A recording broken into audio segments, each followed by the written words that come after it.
Hello and welcome to World Talks with me, Ashim Kumar. President Volodymyr Zelensky returned to the White House for what some are calling the most consequential time of the war, as Washington signals a stronger backing for Ukraine and Congress advances tougher sanctions on Russia. Joining us is John E. Herbst. He's Senior Director of the Atlantic Council's Eurasia Center and a former U.S. ambassador to Ukraine. Mr. Ambassador, welcome to TVP World. Thanks for taking the time.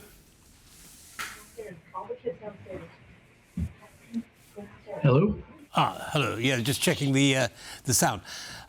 So, how would you, in an overall sense, characterize the situation in terms of the war between Russia and Ukraine? I mean, Ukraine is suffering enormous civilian casualties as a result of Russia targeting civilians and civilian infrastructure.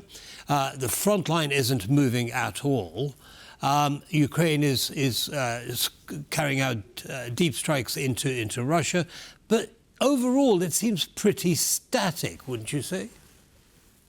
No, I disagree.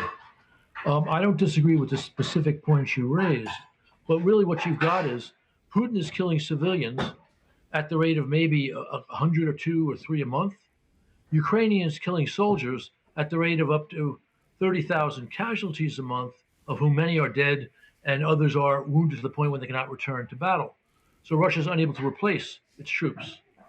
And in addition to that, Ukraine is now conducting punishing strikes up to 2,000 kilometers into Russian territory on hydrocarbon facilities, on ammunition plants, on transportation nodes.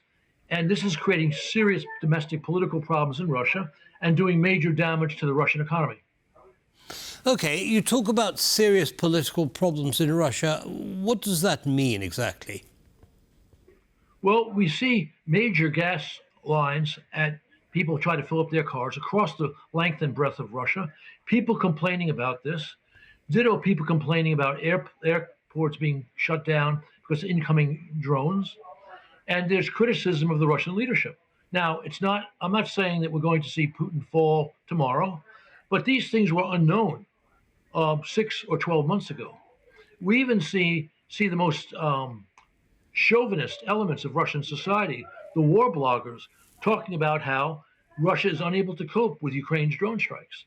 And the Russian military, which in the past always thought that a major mobilization could solve their problem, well, these war bloggers are saying all this would do is result in the deaths of tens, if not hundreds of thousands of more Russian soldiers. Right. Well, has no solution for Ukraine's clear supremacy at low and mid altitude ranges of drones. But nonetheless, Ambassador, Ukraine is suffering as a result of these cruise missiles and drone attacks. And it's in desperate need of air defense systems. Now, President Zelensky seems to be getting on better with President Trump. There's a gap there in air defense systems. Do you think that can be filled in the short term? Because the need is urgent in Ukraine. The answer is no, sadly. More Ukrainian civilians will die, and that's not going to impact in a serious way the war effort. Whereas Ukraine's ability to kill Russian soldiers before they get to positions where they could take additional territory will affect the course of the war. And again, the Russian public has no suffering comparable to the Ukrainian public because the Russians are not facing a butcher. Putin is a butcher. But Ukraine's strikes are strategically significant, and they're seriously undermining Moscow's ability to conduct a war. Okay, let's move on then. Talking about Moscow's ability to conduct a war, let's move on to the sanctions bill that has recently passed a reading in the Senate. It now needs to go through a number of other procedures or procedural hurdles before it becomes an act, if it ever does. Now, how powerful are those sanctions, in helping to shut down Putin's war economy? It depends. Certainly, the scope of authority that the legislation provides to the president is real. You're right. The legislation has only passed the Senate. It has to pass the House. There are some Democrats in the House who are not enthusiastic about this bill because it would give more legitimacy to Trump's tariff powers, which they don't want to do. But there's a better than 50% chance that the House will pass it. However, at that point, it all depends upon the president. He has full, you might say, authority to either impose or not impose sanctions.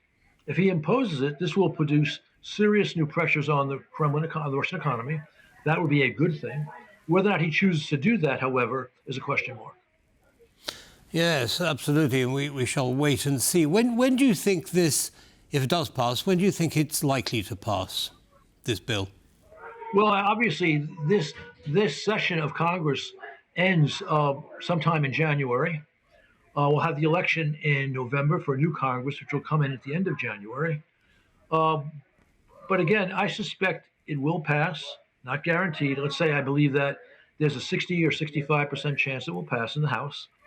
And I think it's likely to happen before Christmas. But again, that's not the key thing. The key thing is whether or not it is then used by the president. Okay, now Jared Kushner and Steve Witkoff are slated to visit Ukraine in the near future. Any thoughts on what that might be all about? Well, look, it is odd that the American negotiators have been to Moscow several times and to Ukraine not at all. And in fact, they've made it harder for the Ukrainians to engage because most of the time they don't meet the Ukrainians elsewhere in Europe. They want them to come to the United States. And sadly, this process convinces the Kremlin that they've got the negotiators in their pocket. I'm not saying that the Kremlin does, but it provides that impression. So the fact they're going to Ukraine is a good thing. The fact that it's taken them over a year to get there is not a good thing.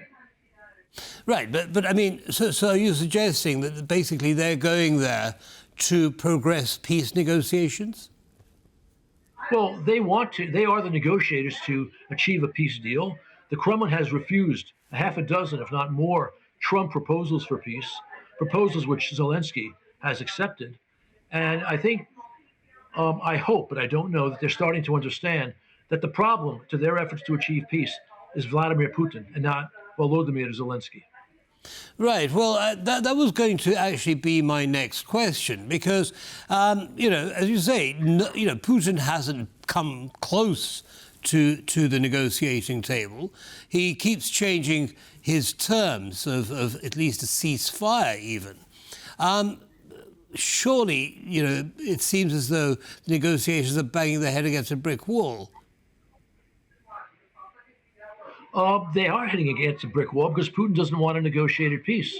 He wants political control of Ukraine, and that means that he doesn't just want the four oblasts in mainland Ukraine that he supposedly annexed in Crimea.